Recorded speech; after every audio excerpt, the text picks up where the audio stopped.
Welcome to Awaken Your True Self podcast with yours truly, Lorelei Daly.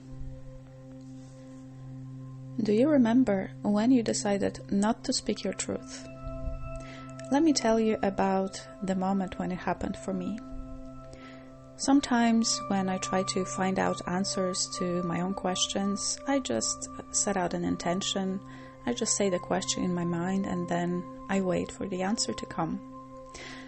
So for this particular question, the answer showed up as a flashback. I saw myself standing in front of the whole class at my elementary school, having a foolish argument with the teacher. She said scythe, I said sickle, or the other way around. Like it mattered so much who's right about the proper name for a tool that none of us would ever use. But that was the argument. And it was the first time ever that I stood up for myself. I knew that I have studied and I have prepared for the class, that I have read the material, and I knew that I was right about this small, silly thing. So for me, it was an important act of bravery, speaking up despite the cold sweat on my back and a huge lump in my throat. But the argument wasn't settled. She was the teacher, I was just a student. So I was sent back to my seat, feeling confused and stupid. Now that's not all of it. A few days later, that teacher had a stroke. And the moment I found out about it, I felt an immense sense of guilt.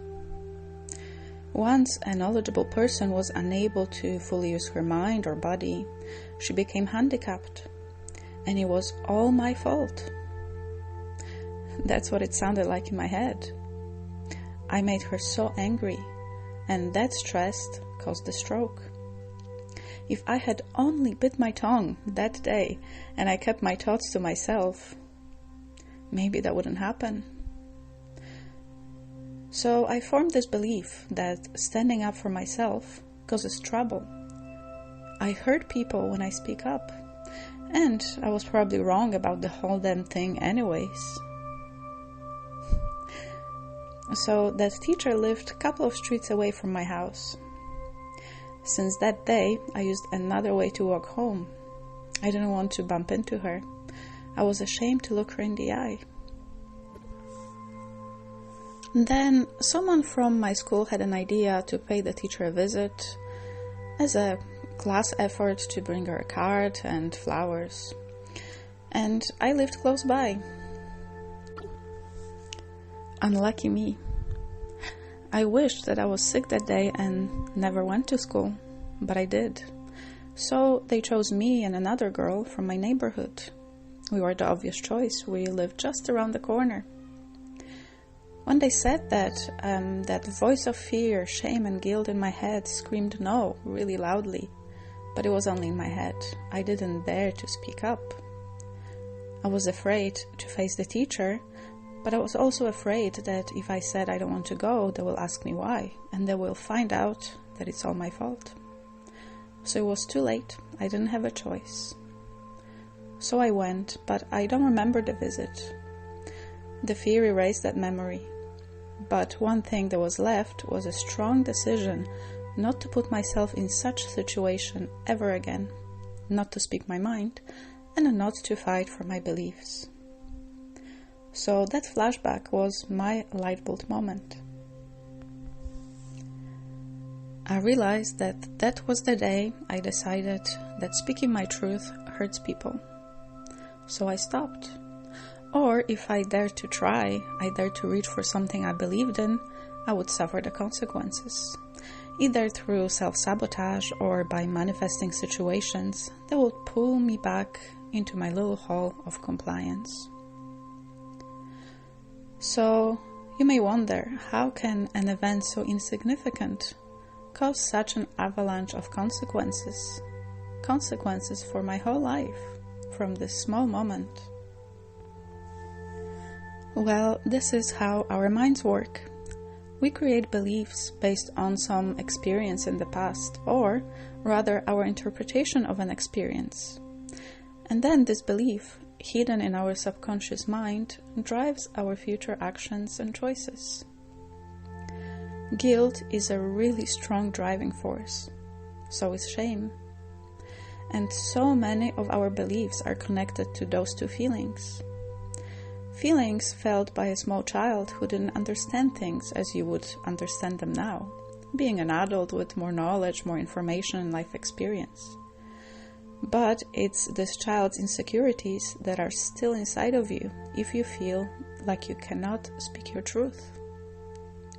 It's the unconscious belief that you're not good enough, not smart enough, not worthy enough to share your thoughts and ideas. And that's what's stopping you from being fully yourself in your life right now. So now that you know how the mind works, how can you find out when you decided that being yourself is not enough? I'll give you a little exercise, a little technique. So if you can do this exercise right now, just close your eyes for a moment. Just close your eyes and take a couple of deep breaths. And imagine yourself in some recent situation when you didn't speak your truth. When you wanted to share something but you didn't. When you didn't say yes or no as you wanted. So just think of this situation and imagine the situation as if though it was happening right now. Can you see it in your mind? Good. So now connect to the feelings in that situation. Those feelings that were blocking you from being fully yourself in that moment. Got it? So feel those feelings fully right now. In every cell of your body. And now ask yourself, when was the first time I felt those feelings? First time ever. And just wait. A flashback will show up, or a thought, or an image, or a voice, or a symbol. Just wait for it. Did you find it? It's okay if you didn't. Maybe you might need to repeat this exercise more than once. Sometimes it takes a while to discover those things that we've been hiding from ourselves for so long. Or maybe you might need somebody else's help to do it. So allow yourself to ask a friend or a therapist, and remember, it's okay to ask for help. And what do you do when you do get a flashback? Observe the situation and observe this little kid. See their motivation for believing what they believed. What they felt in that moment was valid for them, so don't discard it. And then see the situation from your adult point of view, from the place where you're more objective, when you're in the understanding space. Do you see a different meaning that you can give it right now? If so, explain it to a child.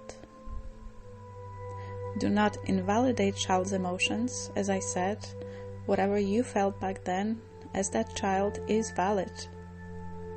But just explain how you can understand the situation differently now, from the perspective of time. And also comfort the child. That's your inner self. And forgive them. Forgive yourself for whatever mistake you think you've made. You know you've paid for this mistake for many, many years, and that's enough. You've been punishing yourself enough, so it's okay to let it go. So just breathe and forgive and let it go. And once you do, you have different insights now, different understanding of the situation. And I just want you to know that anything that happened to you in this situation or any situation in the past was just part of your life experience. We get to experience the good and the bad, the positive and negative, the pleasant and unpleasant. That's just part of the life experience. So whatever you felt you've done wrong, there is no need to judge. It's just part of your experiencing life. So just let it go and release yourself. Just allow yourself to be free from guilt and shame and fear and whatever other feeling is attached to that situation. Whatever feeling has been blocking you from being your true self. And once you let it go, you will see how your life will change. Having freed yourself from something that you believed made you a bad person, because that's the culprit of it all. If you feel like you've done something wrong in the past, if you blame yourself, you think you're a bad person. And a bad person cannot be happy, cannot be fulfilled, cannot be successful. Being in the space of thinking you're a bad person is creating a block to becoming who you truly are, to speaking your truth. And just so you know, you are amazing just as you are. You are perfect with all of your imperfections. Just like we all are. You are human, and we are all human, and it's okay to be just who we are. Actually, it's necessary. Why is it necessary to be truly yourself? I'll tell you in another episode of Awaken Your True Self podcast. So for now, thank you for listening to this episode. I hope it was helpful to you on your journey to finding your true self, and I will speak to you soon.